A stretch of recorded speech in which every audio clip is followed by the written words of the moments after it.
I just, okay. This meeting is being recorded. We are recording this, yes. The sound in the air with there's helicopters and planes and everything going on. So I'm out there watching. And as I look up into the sky right over our house comes a giant 4-engine Air Force bomber with 2 jets on each side of it as escorts. Wow. And I say, well, no one's attacking us here. And I don't believe the Air Force is attacking us on their own behalf. Of course, I should have given that 2 thoughts. Yeah, I'm not, I don't know, I'd go there with you. Because the Air Force would just say, well, we can't believe everything's coming out of California. They're coming for us. There's the only thing we can do, and that's a preemptive strike. And it went around once, and then it went around again, and then I saw them. They went around for a 3rd time. So I saw them 3 times. I don't know how many times everybody else saw them. But there seemed to be, although my initial reaction was, what the hell's going on? We're under attack. I realized those are our jets, and that's our bomber. What the hell are they doing? And then I forgot all about it. But Kristen did some research, and apparently there's a team in town called the Los Angeles Dodgers. And they were having a game that started yesterday at 2:00 afternoon time, which is a very unusual time for a team to be playing baseball, even in the playoffs. Hate the Dodgers, but love that premise. And that's what they were. That's what they were. They were doing a flyover for the national anthem to go low over the stadium. But for whatever reason, maybe because the umpires weren't ready to not call balls and strikes, they had to do loops over Pasadena till the time was right. Then they play the national anthem, and da da da da da da, whatever that part of the song is, where there's bombs bursting in air. Here comes the Air Force right over the stadium, shaking it to its rafters and making the lights go like. But anyway, that was the story. When's the last time you saw a Air Force bomber and 2 escort jets flying over your city 3 times? Well, you see them here sometimes because of the Air Force base that's down in Tacoma. And the joint base, yeah. And, I've seen them down in Coronado when I used to go down there a lot, because you have the Navy base there. But outside of being near an Air Force base, and then when I lived in Vegas out there, we're obviously always there. You don't see, if I'm sitting in Pasadena on my deck, it's not what you would expect. Whatever, and I see something like that go by, I'm packing my stuff, man. Had I only known it was all about the Dodgers, I would have given them a bird of their own as a form of salute. But as it turns out, I'm not going to mix up the Air Force with the Dodgers. Apparently, they were ordered to do that, and there's nothing. They were only following orders, Michael. And I thought of Slim Pickens. I said, "Oh, Slim, would it be too much to ask you to just take that stadium out as you go over? Wouldn't they be surprised? We're here, we're flying over. That was a nice national anthem. Now you've got 10 minutes to get to the exits. We're taking the stadium down." Well, I've always thought, Mikey, that and I'm of course always a guy who looks for the worst, the worst possible scenario. I mean, but I've always thought, what happens if one of these military planes that they use for these flybys, which I don't 100% get the whole why they do this, but think of how much fuel they were using, going in circles, waiting for the right time. I'll give them that they want to do a little PR and they want to let people know that we have a ready military and all of that kind of stuff. So, if that's what if they want to go out and spend that money on that, as long as attacking somebody somewhere. So as long as the Dodgers pay for it, I'm good. Yeah, what happens if the belly of that thing opens up and starts firing stuff? Right back to Slim Pickens. There you go. Yeah, down at the stadium, or even if it's not the stadium. I've just always been, and I guess you could say, well, there's thousands and thousands of these takeoffs and landings and flyovers every day, and the chance that it happening is, 1 in 1 million. But then I'll always counter that with, well, listen, I was sitting in the stadium when I saw somebody get killed by a flying lawnmower. You don't see that a lot, though. You don't see that a lot. So it's anything is possible. When you see that in life, when you see a lawnmower flying along and it dives down and it kills somebody, who, by the way, why am I laughing? Why am I laughing? I don't know. You see a You lawnmower start to flying realize that along, anything is possible. flying lawnmowers. This is why lawnmowers shouldn't fly. They're not reliable. Fly a bomber, fly two jets, but do not fly a lawnmower. Yeah, I think when you have people that are flying one of those things, they're the most trained people in the world. I mean, I couldn't imagine anybody not so well trained to fly that thing. That's like you and I getting into a car and going to Trader Joe's or to the grocery store or to wherever we would go. But uh, flood piloting a flying lawnmower proved that day to be something way beyond Where did you that. where did you see the flying lawnmower, if I may ask? O'Shea Stadium. Yeah. Like you always, You yeah. see every year, the Jets, when this is why it tells you why the Jets are such a storied franchise. The Jets would invite the Long Island Model Airplane Association to do one of the halftime shows. And did they bring a lawnmower just to tidy up the grass in front of the stadium? Well, they would create planes, especially for the kid, different model planes. And this year, this one guy made this this plane that looked like a Toro push-along lawnmower. And I don't know what he was thinking, because if my little that I know about aerodynamics and how it all works, The Toro doesn't fly. lawnmower is probably your least aerodynamically designed thing, but this guy put a motor into it, and they let him do it. And so on this Sunday afternoon against the Patriots, this poor guy and his son get in the car and come down from outside of Boston to see, I believe it was at that time maybe Steve Grogan or somebody like that, and pilot the Patriots to a win over the Jets. And so they get these great seats down behind the Patriots bench, and halftime show comes on, and the Long Island Model Airplane Association brings their airplanes out, and they're flying them around Shea Stadium, and everybody's having a grand old time because we're all pretty drunk at that point. It's halftime. And if you've ever gone to a Jets game, the object is to get so drunk that you really don't care if the team wins or loses, because chances are they're not going to win. It's past football at this point with Jet fans. It's not about football. It's about the experience. So yeah, right.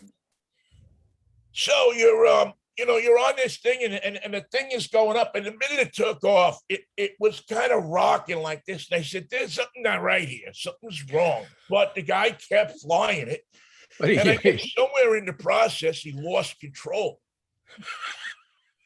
And so the thing is up over the stands, and it's going like this, and it's going like that, and all of a sudden it just goes. You hear the motor go. It dives down into the stands. Not planned. Not planned, no. And virtually decapitates this guy. Well, it's always good to see that at halftime. That's quite a show. Yeah, that's a halftime show that many in New York could get behind. Matter of fact, Mayor Beam, I think at the time, that's who our mayor was, I believe at the time, Mayor Abe Beam. So that's entertainment, Abe. Let's have more of that. Yeah, let's get that out to the forefront. We should do that on the walkway outside of Wall Street. Anyway, the guy, unfortunately, was killed by the flying lawnmower. But he had a rain check on his ticket. Keep that in mind. There was some added value. They refunded his ticket. Added value. Yeah, I mean, it's sad. We joke about it now, but the guy had a son next to him. Here's a guy who thinks he's going to a football game, and is driving toward his death. So ever since that, I say to myself, anything is possible. If it taught me one thing in life, it taught me that anything is possible. Except flying lawnmowers. They do not fly, even no matter how you. It flew for a while, but maybe you ought to just keep the lawnmower. Maybe lawnmowers are not meant to fly. It was more of a launch than a sustained flight. Well, it stayed up for a while. It was up for 5 minutes before it, because everybody was kind of looking and going, "Ooh, I wish I had one of those," until it hit the guy. Then, yeah.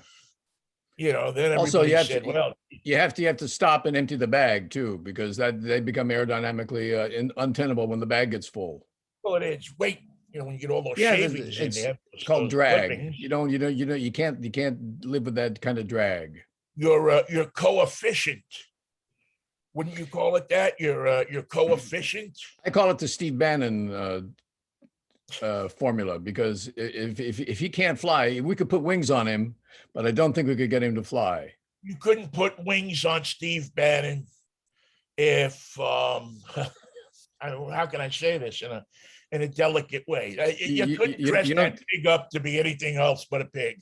You don't think you could get him to fly for even 5 minutes over Shea Stadium? I don't think if you hooked cables to him to a C-130 transport and flew it over, you know how they do those missions where they hook they drop the cable from the plane. Refueling. Well, no. This is the cable that comes down. The plane goes by. It hooks onto this thing. Usually, I guess it's a helicopter more than a plane, but it drags whatever it is up into the sky. I don't think you could do that with Bannon. And why would you? Why would you? Why spend a fortune to hook and drag that guy? Why lift that guy off the face of the earth? He's not going that way when he dies. And when he gets to San Luis Obispo to the federal lockup, they're going to say, Steve, come on, play tennis. Come on, play golf. He's not going to do that. What he is? He's a self-made martyr.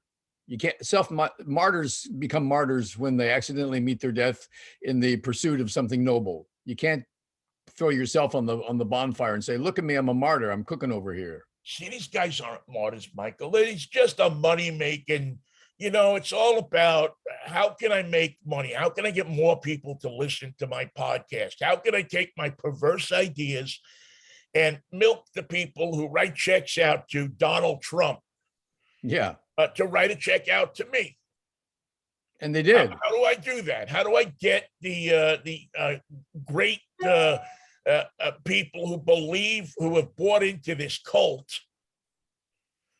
to write me a check as well as Donald, because Donald doesn't share his money with anybody, and matter of fact, he doesn't pay the people that he buys stuff from. So why would he share a little with Steve Bannon? You bring up a good point. Donald Trump is in such legal problems right now. He's got like 10 cases or more going at the same time. When somebody prominent becomes involved in an important case, you always talk about their law firm, their law team, their defense. Right, his legal team. Do you know who Trump's legal team is? Do you know who's the lead lawyer in all these extraordinarily important challenges in court? Well, Rudy Giuliani can't practice law in New York, so it can't be him, can it? Well, he should practice at home though until he gets more of it right. If he ever wants to get back into the bar, he should practice at home at least. But my point being, you have no idea who Trump's lawyers are because they're nobody's out of a strip mall in Opelika. He doesn't have any idea who his lawyers are because nobody decent wants to work for him. The Dershowitzes and those people have had their moment of glory. And didn't get paid. And now they've left. You see, those people, even OJ paid his lawyers. Even Kardashian and Cochran and all of those people, they all got paid from OJ. Right. They got liens and stuff on his house, on whatever property he owned. They got their money. The Trump people, I don't know, maybe I'm wrong here. I could be. I'm not 100% right. I don't know that many of them have gotten anything from him except for the glory of representing Donald Trump in court. I don't know if these items are ever going to get to court. I think they're probably motion after motion after motion after delay after discovery. Well, but that's Michael. That's the Trump thing. How come it works for him and other people actually go to jail? I don't know, because I don't know why, to be honest with you, because there's a fear factor about him. You see, deep in the heart of us as a society, I really think that there are people who will succumb and will bow to people who they think can do something for them. We see it when we have when our radio show is number one in a market. People will come and kiss your ass. They'll bring you fruit. They'll bring you vegetables. They'll bring you this. They'll bring you that. They'll give you free tickets to this. They'll give you free tickets to that. they'll all you have to do is pick up the phone or text them, and they'll be there in 10 seconds, right? Right. Because they want to latch on to what you have for whatever reason. It probably makes them feel good. Maybe they have a product or an idea they're pushing, whatever. They want some of the shine. They want some of the spotlight. Right. They want some Right. of the cachet. When you don't have that show anymore, when you're, two guys doing it because we love it on the radio, on Facebook here, and who knows? Well, maybe we'll be back there again. Maybe we won't. You don't get the phone calls anymore. When you need something and you call somebody up, you don't hear from them. Maybe at all. Definitely not like the 10 seconds it took them to get back to you. Several years ago. It's true. It's amazing. Yeah.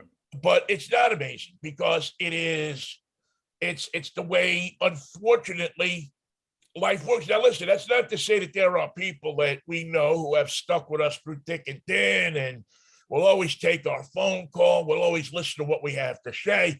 If we pitch them an idea, they'll listen to it. We know that there's people like that out there. But and Trump has the same thing.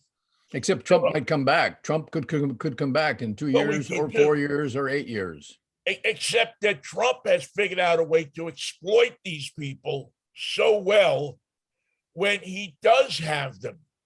He's like the guy in Halloween. Isn't he like the guy in Halloween? There's always the threat of him coming back, and you have to be nice to Michael, because if you're not, he'll take revenge.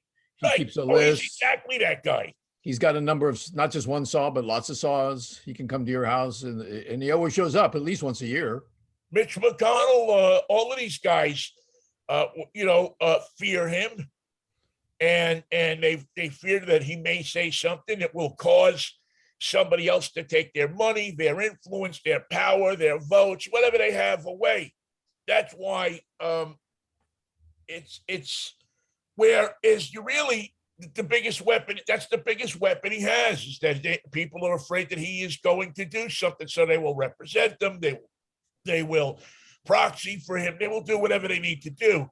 He doesn't have to get his. They want to have that audience. And he doesn't get his hands dirty, Vinny, because there's people who will do his work in the streets, maybe even at the Capitol, maybe even in the halls of Capitol. His kids he'll send his kids out there. You talk about a scumbag. This is a guy who will use his kids in any means possible to accomplish what he wants to accomplish. But if you're going to fly the lawnmower, send Donald Jr., don't send Eric, because there's no way he can pilot that thing. Yeah, listen, I don't think Donald Jr. can pilot it either.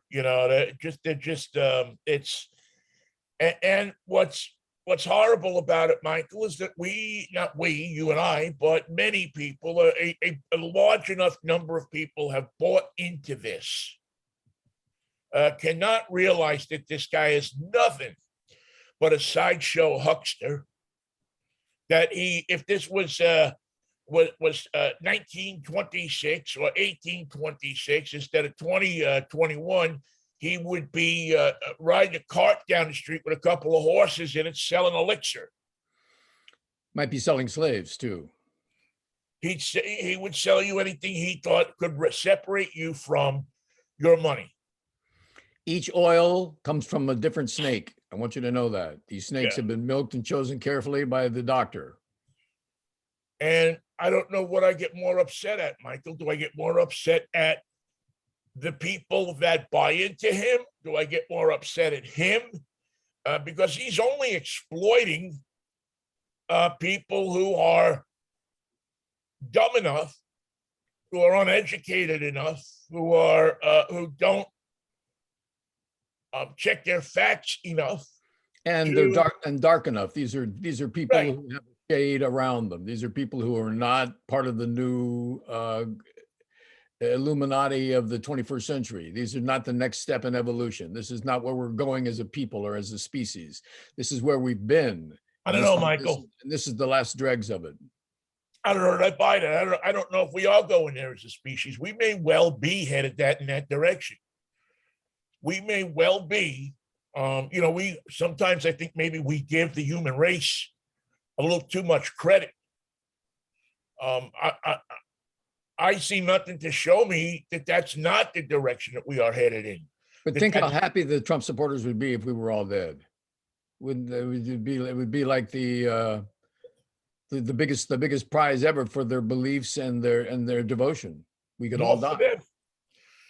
They think it's more for them. They don't, they can run things the way they want. But what they don't understand is as we look around and we compare to recent or even not so recent history, the things that we are seeing are the things that were seen in Germany in the 30s. Absolutely. And in Spain in the 20s with Franco. In Italy in the 30s, yep. Yeah, Italy with Mussolini. I mean, it's not that, and these are supposed to be like educated societies. These are supposed to be people that are smart, people that have invented. I mean, the Germans, how in the world did the Germans? I mean, these are people that were building cars and machines and watches, and they're stupid. But it was their lesson. It wasn't our lesson. We learned nothing from it, apparently. But the Germans learned a great deal from it, and they're not going to do that again. How about the Japanese? How did the Japanese learn from World War II? They learned a great deal from it. You think they're going to do it again? I doubt it. What about Italy? What did they learn from their attack on Ethiopia? Not much. What do you need? I mean, the Italians did. I will say that the Italians did learn that trying to be a world power isn't all it's cracked up to be. I think the Germans learned, the Italians learned that, you know what? If I have a good bottle of wine, some nice bread, a beautiful woman, and pasta, and a nice sunny day, that and a nice car, nice sports car, that really, who needs Ethiopia? That really weighs heavily on your mind. What do you want to be, a fascist or an Italian? You can't do both. I'll take to be the Italian. I don't. They seem to me, the Italians, and certainly they have their problems as well. But it seems to me that they have figured it out to a certain degree, much as the Swedes and then the Nordic countries have kind of figured it out as well. Hey, speaking of the Nordic countries, they've invented something new in Iceland. It's called a carbon sucking filter, and it pulls carbon out of the air. And giant fans, it's a form of a carbon sucking filter. Now all you have to do is say, "Not in my backyard." Yes, the carbon sucking filter is a wonderful idea. You can't build one here, but you got nothing here. This is Carson, California. You got nothing except the landing spot for the Goodyear blimp. Not in our backyard. No, don't suck our carbon. Suck somebody else's carbon. Carbon sucking machine. Well, it sounds good. I mean, they got a machine that takes water out of the. You can suck the carbon later, but right now we got the Air Force coming over for the Dodger game. So. Right, but after they pass by, you're going to have a whole lot of carbon. You got plenty of carbon to suck. Mikey, guess who doesn't have a job this morning? Who? Oh, Rolovich. Your Cougar coach. Did he ever have a job? I wonder. How much of that $3 million did he actually earn? Well, I don't know. I'm sure that's going to be a very interesting, interesting point, because his unvaccinated legal team can take Wazoo to court. See how long that lasts. If you want to see a delay, sue the state. Well, it's going to be interesting to see what how that works out. But it's thrown the program. Listen, I feel sorry for the students. I feel sorry for the school. Yeah. I feel sorry for the school. They finally got things on the right track. They've endured some really hard times over the past few years. They had that kid a few years ago who killed himself, the quarterback of the team that killed himself. They've just gone through some stuff out there. They had the ups and downs of the Mike Leach years. Yeah. They had Leach, and, Leach, say what you want about him. I don't know if he's vaccinated, not vaccinated, whatever, but I don't know that he ever put his team in jeopardy because of what he did. And then pretended that he didn't do it. And then right. See, people don't get why people are upset with Rolovich. People don't understand or at least the people on my Facebook feed. Maybe people really, I think people really do. But see, people think it's all about the vaccination. And it's not about the vaccination. The vaccination is the end product of an employee of the state who put, and a football coach who put himself over the team. If he didn't want to get the vaccination and he knew this day was coming, all he had to do was say, listen, I can't coach anymore. I don't agree with this. Here's my 3 whatever million back. I'm going to go find a job somewhere where they'll let me coach without a vaccination, which will eventually happen anyway. I mean, it's not like he grew up in Pullman or something like that. It's not like he quarterbacked the team many years ago. It's not like it's Mike Price. I mean, the guy's from Daly City, and what are you going to do with a guy who says he's a football coach, but number one on his rule is not football and not coaching and not the school and not the team, but a political, medical bonehead statement that he's making in stark contrast to reality.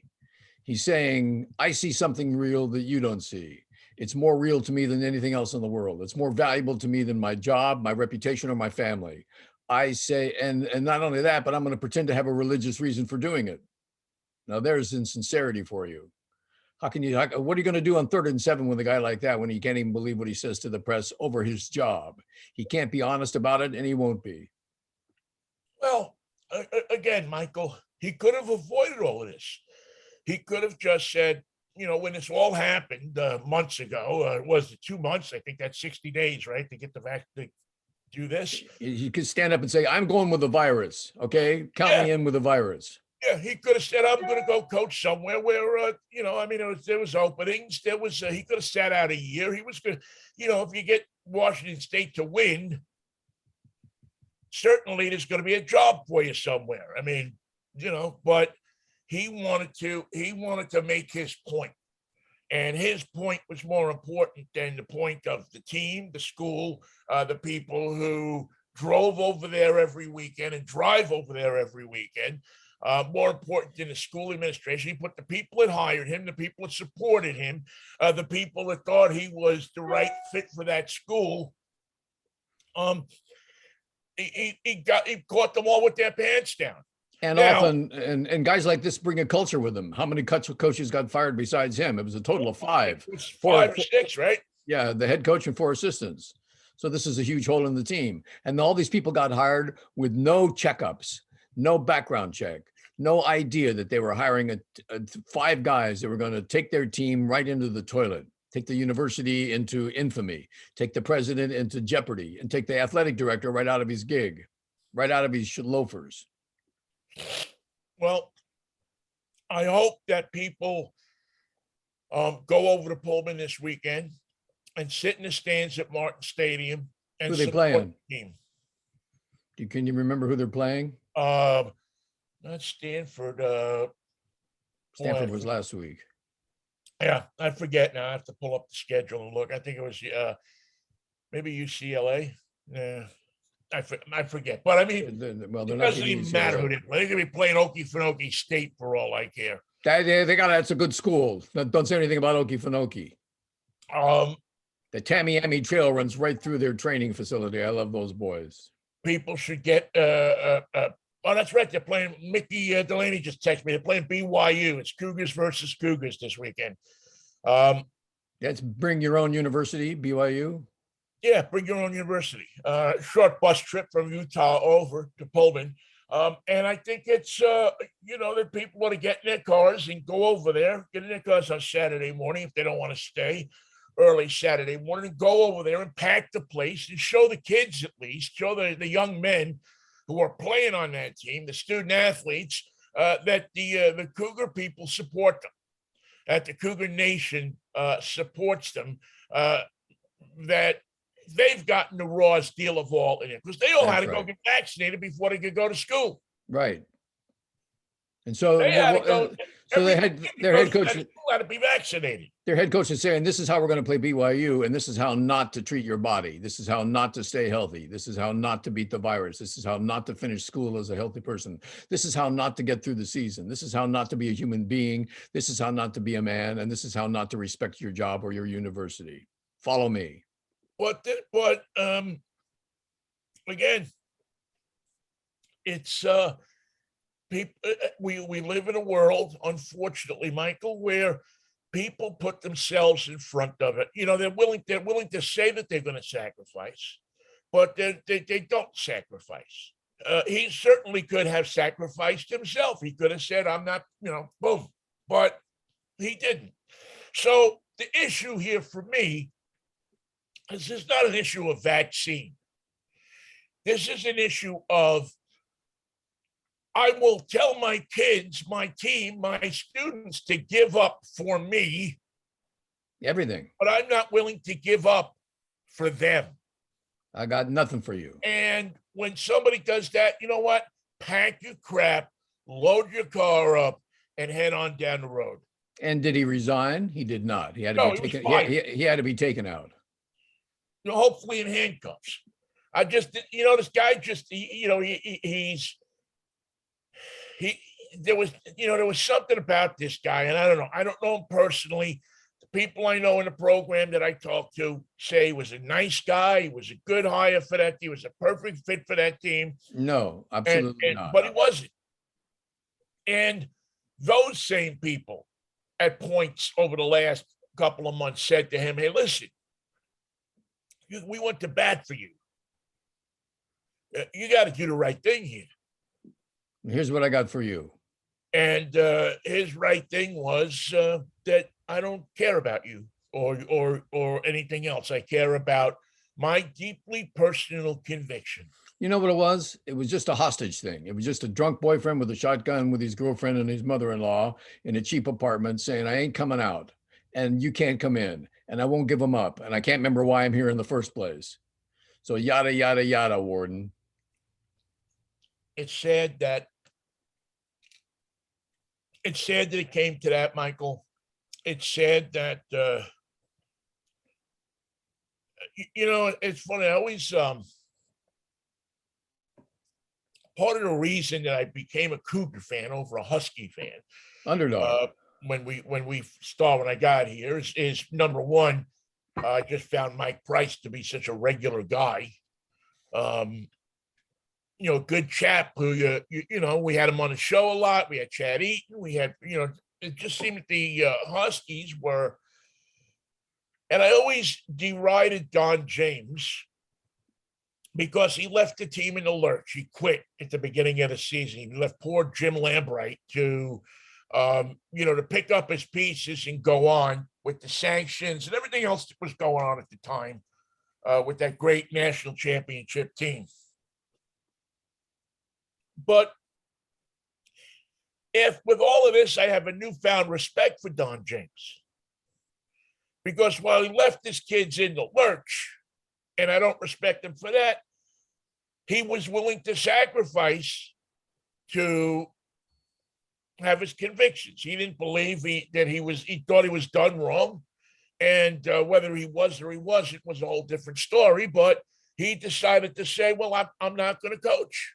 I'm not going to do it like this. I'm not going to do it like this, and I'll walk away, and that's it. And at the time, I looked at that and said, wow, you left this guy here and, kids that you recruited and this and that.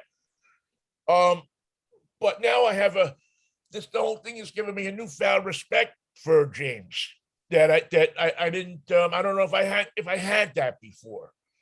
And, because he stood up for what he believed in and he was willing to sacrifice for it. Well, you know who gets screwed over and over again is the kids. In Don James' day, if you committed to Washington and went to Washington, that was it. Don James leaves, you're screwed. Now, at least you can declare and go to another school. I think you should be able to declare and go to another school that season.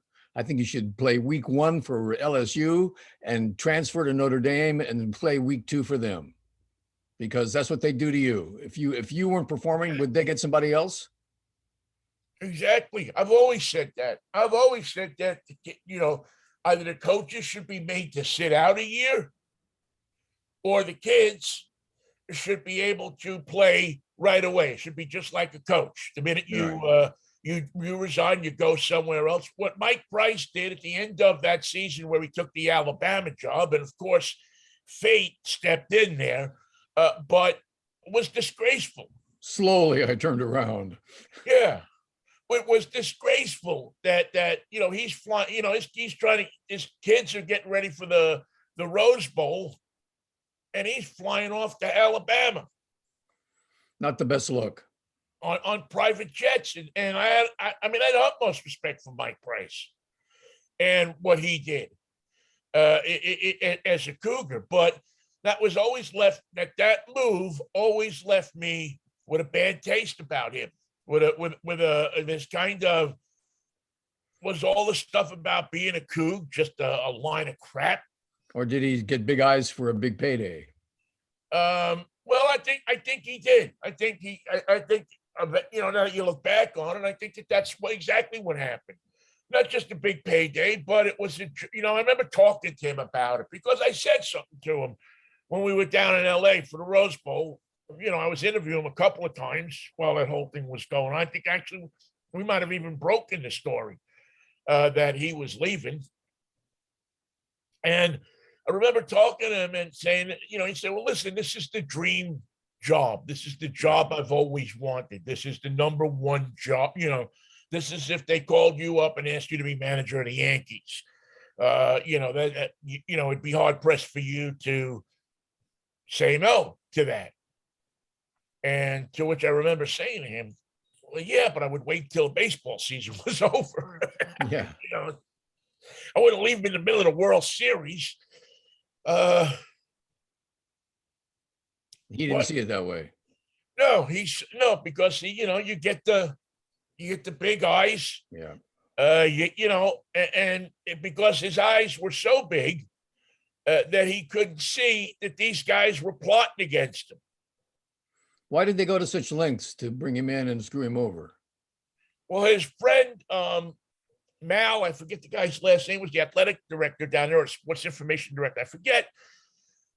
Wanted him as the coach, but the old Namath and the boys down there, They wanted somebody from Bama.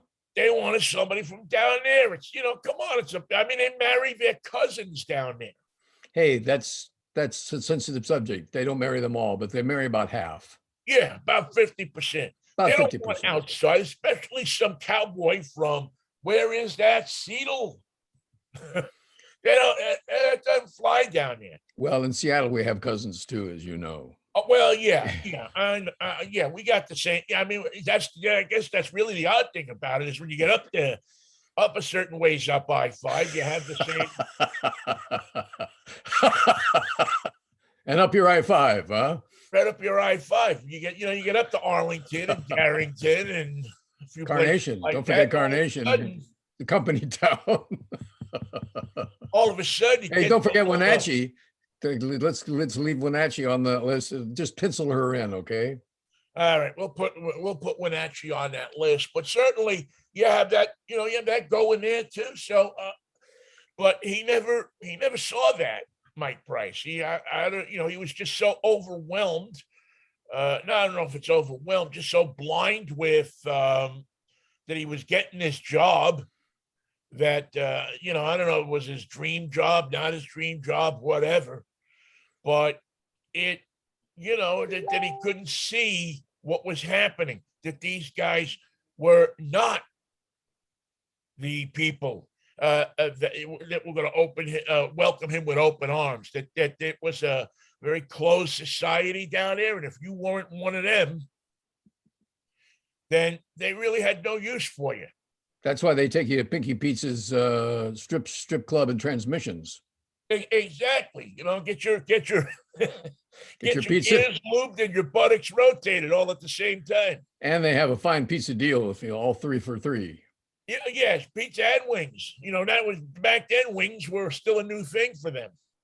And no pole. These girls don't know what a pole is. There's no pole in here, buddy. No polling here, pal. The only poll we have here is the one run by Gallup. Yeah.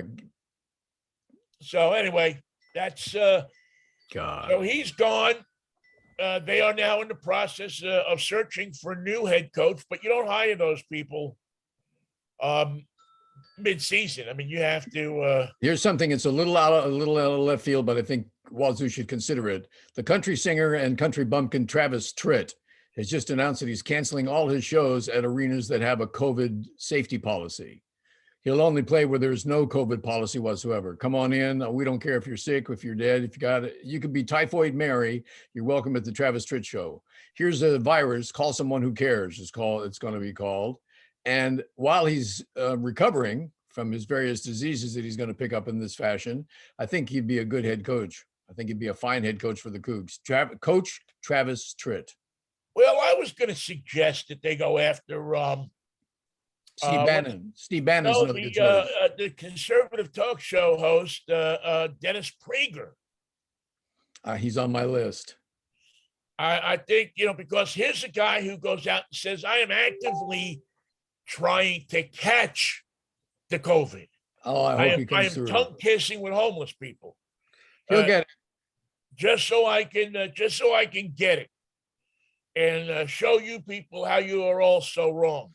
If you really wanted it, you could just go to a hospital and visit the sick. They'll give it to him.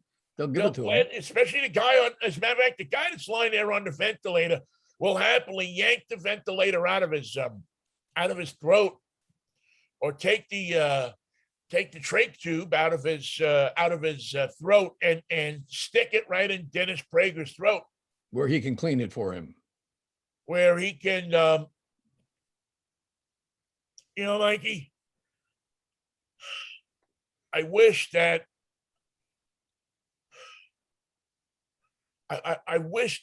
I could explain to people and get these people who think that this is a joke. Never. Who think that this is a joke to stand there. When you're on a respirator, Mikey, and they can only leave you on the tube for 30 days. Otherwise, it causes damage to your airway. To the whole air. After 30 days, they have to cut a hole into your chest and sink a tube in there and hook you up to a ventilator that way. It's called a tracheotomy. And what that does is it doesn't allow you to cough, or it doesn't allow you to expel the juices. Clear your throat. So every time you clear your throat, every time that you have to, when you get that feeling when you have something in your throat, you start to feel like you're choking, you have to call somebody, and you can't talk. So you have to get them to understand by hand signal suction, so that they can get the machine and take a long tube, open up the trach tube, and put it down into your throat to suck out whatever juices have accumulated there. And that can cause damage too. Yes, too much suction.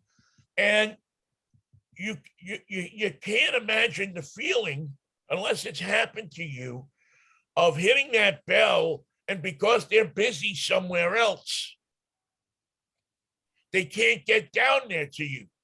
I know you're dying, but somebody else is dying. Right. And you can't, and we have now, of course, you're choking to death here. Your fluids are backing up to where they're going to start to go into your lungs. But we have this guy down here who's having a heart attack. Yeah.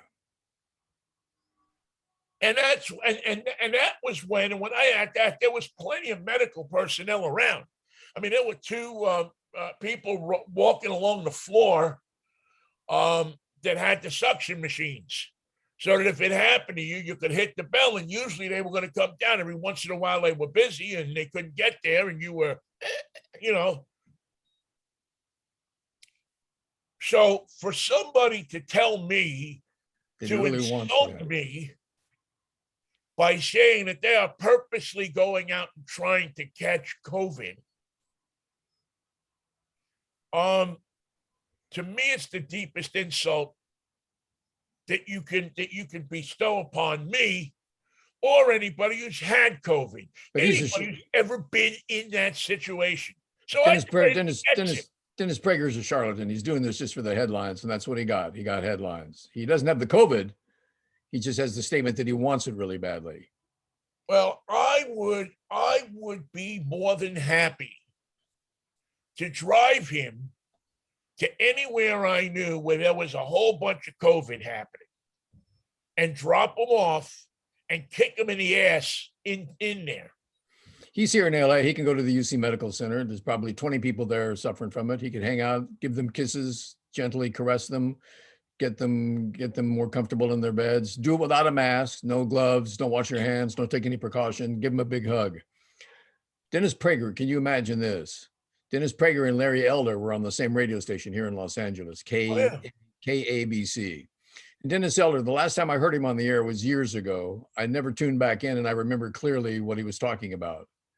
He was talking about how excited he was to have people call in today and tell them what they were getting him for his birthday. And that was his hot talk for that day. Hi, Dennis Prager. It's my birthday. I wonder what you're getting for me. Here's my number. Call me at Prager ABC, Prager, and tell me what you think I should get for my birthday. It's a wonderful afternoon here in Los Angeles on KABC. Now, of course, it's, hi, Dennis Prager here. I'm actively trying to get the COVID. There's nothing about this disease that I believe in or respect. I can get it, I can beat it, and I'll show you how. Follow me.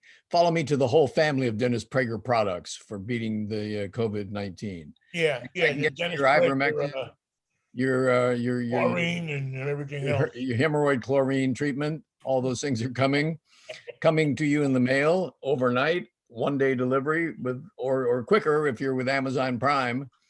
Just remember, it's me, Dennis Prager, the man who can't catch COVID. I've tried. I don't think it even exists. And give me a call. It's my birthday. Now those two lunatics are still have shows. They're in the media. They're lying to their people. They're full of self conceit and this extraordinary feeling of importance. Anybody who would have a show about his birthday, it gives you some idea about the ego that we're dealing with here, and his measured, I'm really a serious person tone on the air. He's not a serious person. He's a charlatan. He's a showman. He's a snake oil salesman. And he is, quite frankly, Steve Bannon for radio. Yeah. Listen, you have to have a certain amount of ego to be in this business. We know that. I mean, by the way, that radio station can't get a 2-share in this town. Nor should it. Nor should it. It's the same thing in New York with WABC. I thought maybe the guy who bought it was going to straighten it out, and he's done the only two good things that he's done on that station is that he's added Cousin Brucey, right, and Tony Orlando. They do music on the weekend. They should do music all weekend long. They should do all music all weekend long. And other than that, it's a hodgepodge of just the angry guy down the block in New York that you grew up with, who would holler at you when you would go past his house. Hey, you kids. No, that's the old guy. I'm talking about the guy who was 23 or 24 and angry. He'd sit out on his stoop all day and he'd throw stuff at people going along. Or if your ball went into his yard, he wouldn't give it back. And you had to send 3 or 4 friends down there, or your brother or somebody when you were a little kid, to kick his ass to get the ball back. Type of guy who always had the answer to his own question. You know why the Puerto Ricans are acting that way? I'll tell you why. Exactly. I'll tell you why. You know why I'm in charge of the block? I'll tell you why. The worst words you ever want to hear from somebody is "I'll tell you why." Yeah. So I don't know, Mikey. It's I hope that Mr. Prager gets his COVID. And personally, actually, I never usually say this about people. I hope he gets it in the worst possible way and suffers the worst possible Well, consequences from it. he's got comorbidity because in addition to being about 70 years old, he's stupid. So it won't be long before he gets his comeuppance. And I personally hope that it's serious as well. I hope he gets what he asked for, because he asked for it very nicely and politely, and he's waiting for it to be delivered. And I hope it's coming. And the only reason he asked for it, Michael, is because he thinks it will get him, like you said, money, headlines. It'll cause people to click on his website. It'll cause people to to be angry at him, and he subscribes to the school of it doesn't matter what they're saying about you, as long as they're saying about you. He thinks show business is real. He's lost his marbles on this one. He's fallen into the trap of, this make-believe show that we put on every day is real. This is the real world. This is the real happening. These are the real consequences. And not only that, but these are real numbers in a real rating book that I must have, because I want more syndication. Hi, Dennis Prager. It's my birthday. The birthday show with Dennis Prager. Yeah. Yeah. Do you think he'd do that for someone? Bob, you're a longtime listener. It's your birthday. What do you want for your birthday? No, it's me. I'm Dennis Prager. Bob, what are you getting me for my He birthday? would send him an autographed photo if they sent if Bob sent them in. No charge for the photo, but $15.95 for postage and handling. Couldn't you just put that in an email and send it back, with like a JPEG? No, because we don't want to infect your patuta. That's right. Your patuta would be infected by a picture of Dennis Prager, but it's just a JPEG. Yeah, but of who? Oh, I see your point. Yeah. So this is interesting, Mikey. The Department of Transportation here in the state of Washington, they're the people that run the highways and the byways. Yes. What do they want? Well, they want nothing, but I think they want lots of different things, but they have decided that the best thing for them to do would be to take these rest areas that are on the side of the road. You've seen them. I mean, they have them in California too. You're driving along the I-5, you're going up your I-5 there, and you got one at Smoky Point, you have one at further up. You got about 4 or 5 of them between on both sides between here and Canada. If you count the one down by Federal Way. What should we do with them? Well, the Department of Transportation has decided, WSDOT, Washington State Department of Transportation, has decided that it would be a good idea to close them. And then we're going to turn them into burger stands or what? No, we're just gonna put fences up so people can't go in. Okay. Because the number of homeless people, I don't know if they're homeless, but car campers and all these different people who have decided now to make these areas their home. I see. Have now taken over these places. So you can't go in and rest. So, well, you can't go in and rest. You can't go in and take a whiz if you're coming back from Canada and you have all of that Canadian ginger ale, a Canada Dry ginger ale in you. You can't whiz. The truck drivers will have no place to pull in and rest as they're supposed to. A truck driver is only supposed to drive a certain amount of hours in a row. Right. That's part of, and it also, I believe, if I'm not mistaken, puts the state at risk of losing federal highway funds, because in order to have an interstate highway, one must have rest stops on the highway. Because if you just pull over, if you're sleepy, that's illegal. You can't park. You can't park on the side of the freeway. You're not supposed to pull over, and more we see. Well, what's the truck driver supposed to do? They're supposed to get off at an exit and pull in a main street of a town or into a gas station. There are truck stops, but truck stops are all filled up. And there's not a lot of truck stops compared to how many you might be needing. There's not a lot of truck stops, big ones, real professional truck stops. Go past those rest stops and they're loaded with trucks, but because we don't have enough truck drivers and trucks to get the goods to where they're going. So, and Canada, up your I-5 is a lot, a main route from the port of Vancouver down into the United States to bring goods. What we want you to do is to bring a truck from Canada down to Long Beach and LA Harbor, because we're unloading everything. We need to put it someplace. Right. But we don't want you to stop to take a piss. No stopping. No We peeing. don't want you to stop because it's more important for what the hell ever happened? Where is the state patrol? Where are the people where are the cops who pull into these things and say, there's a sign there that says no overnight parking. So get in your van and get going. That officer resigned because he wouldn't take the COVID. He wouldn't take the shot. So, Yeah. I just got a little thing about the COVID this morning from the Washington State Patrol. I didn't even open it up. I just a note about, I guess, how many police Have resigned. Washington State Patrolman decided not to get the vaccine and are no longer employed with the Washington State Patrol. Isn't it interesting that in America, the training for the most vicious among us, the Proud Boys, the number ones, the one percenters, the white supremacists, all coming from the military, the police, the state patrol, and the local sheriff's departments. This is where they're being recruited. This is where they're trained. Well, it's a mess, Michael. Remember, in the LA County Sheriff's Department, there are 18 gangs, organizations within the Sheriff's Department organized informally among the deputies themselves into what is best described as 18 gangs, not social clubs.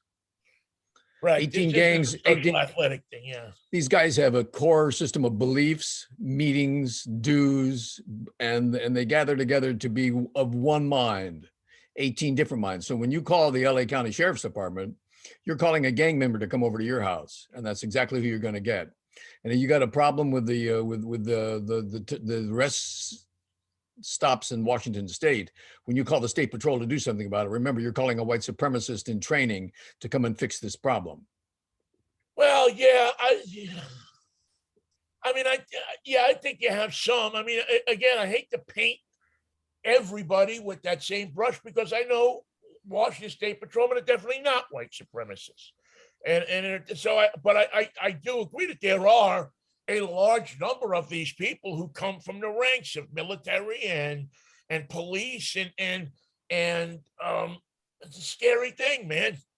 Well, it's not scary if you're a white supremacist. If you're a white supremacist, you got to be jumping up and down for joy. In America, we want to give everybody hope. That's why, Vinnie, we're very concerned that the white supremacists don't have the hope that they need to go on. It's bullshit. To rally this country doesn't want to give everybody hope. It's a lie. It's a fallacy. Rally your strengths, white supremacists, and go on for yet another day. Where will you get the inspiration? If we wanted to give everybody hope in this country, Michael, we give them health insurance. If we wanted to give everybody hope in this country, we give them a free education. We make them smart. We can do all that, Vinnie, and we're going to everybody hope in this country. We would have a more equal redistribution of money so that the rich would still be rich, but the not so rich would at least have a house to live. Vinnie, we can do all that, and we will do all that because that's what we should be doing. There's only one problem: Joe Manchin. We could do all these wonderful things. We could be happier. We could be safe. We could be content. But Joe Manchin. We could have legal and civil and racial equality and peace in this country. It could all be ours. But Joe Manchin. The Giants could have won the World Series. But Joe Manchin. The Jets could be a powerhouse football team. There's only one reason why they're not. No, no, sorry, Michael. I'm not. Now I know you're full of crap because I don't care. The only way Joe Manchin could be that is if he were Joe Namath and he were, 21 years old. And even then, I meant to say Namath. Did I say Manchin? Yes. You should replace Joe Namath with all the people that I mentioned before. I'm sorry.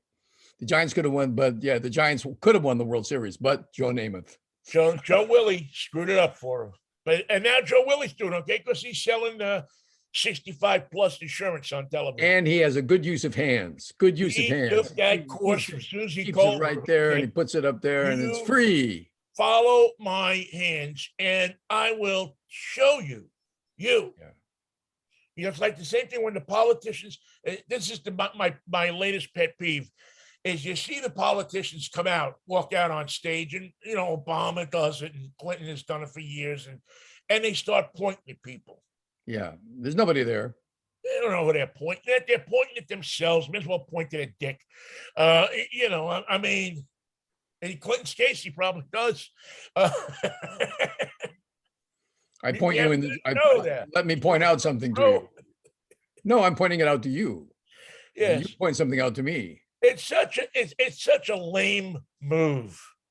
You know, I guess some pollster or politician or consultant told them, somebody at one point, you know, go out there and do that because it looks good on the camera. It looks like you're acknowledging the audience, but you're not acknowledging anybody. I did that yesterday when the jets were flying over. I was going, hey, you guys. My uncle driving that jet. Driving that sucker. Hey, Slim Pickens. Up your I-5. There's Slim Pickens driving right up your I-5. Slim Pickens dropping a bomb into a rest stop on I-5. Right up your I-5, ladies and gentlemen. Next stop, Slim Canada. Pickens, man. What a...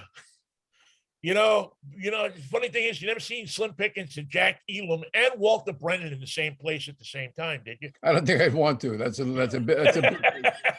Oh no, you know what? That's a table I'd sit down at. There's a bumpkin load right there that you don't. Too much bumpkin. Oh, you know who'd have to be there? Gabby Hayes to be the fourth for Bridge. Of course, with the hat. Yeah. You couldn't do that without Gabby Hayes. Have you seen any of the? There's a trailer running for, I guess, the Aaron Sorkin. Is now taking on Lucy and Ricky Ricardo. How so? They're doing a biopic, the Ricardos. Oh, I didn't know that. And Nicole Kidman is playing Lucy. Wow. And I forget. I think there's a trailer. It's either Netflix or Prime. I think it's Netflix. And Tito Fuentes is playing Ricky? Tito Fuentes. How did you know? It's just the natural first thing that came to my mind. You need a hot dog for this job. Is playing Desi Arnaz. And, you know, it's actually quite a cool story. I mean, you know, cool in some ways, you know, tragic in others, because I think when it all came down to it, Lucy was the love of Desi's life. It's just that he couldn't keep it in his pants. You know, and it upset Lucy. And he was a thirsty man. He had some problems, Desi. But I think a tragic figure, but also one of the smartest people ever to touch television. Sit at a television executive's desk. It's like I got a call coming in. Kailani Aluna, you're on the air with Mikey. You're on the air with Mikey and Vinnie. Oh. Hello, beautiful. Enjoy that, and I will talk to you later. Well, we're coming over. We're about to be the Commodore. Is there anything you want to tell me? No. Not in front of 30,000 million people. Well. Okay, I'll tell him. Catch you. So are you going to be here by noon? Yes. Okay, bye. Bye. I have to be the Commodore in the tutu today, so we're going to take off. All right. So listen. Anyway, yeah, check that out. We'll talk about it a little bit more in the future, but it's supposed to be good. I mean, I'm interested to see Nicole Kidman as Lucy. If the creek don't rise, I'll be seeing it too. She's only 6'4". Yeah, she's taller than Steph Curry, but didn't get a triple double. Yeah, but she's a lot cuter than Steph. Yes, undeniably. All right, kids, ladies and gentlemen, boys and girls, thank you for listening. We'll catch up with you Friday for a Fractious Friday show. If the Lord's will and the creek don't rise. Mikey. See you, Vinny. Good to talk to you. See your face, man. Peace, love, and Manischewitz. What a wine. Bye-bye now.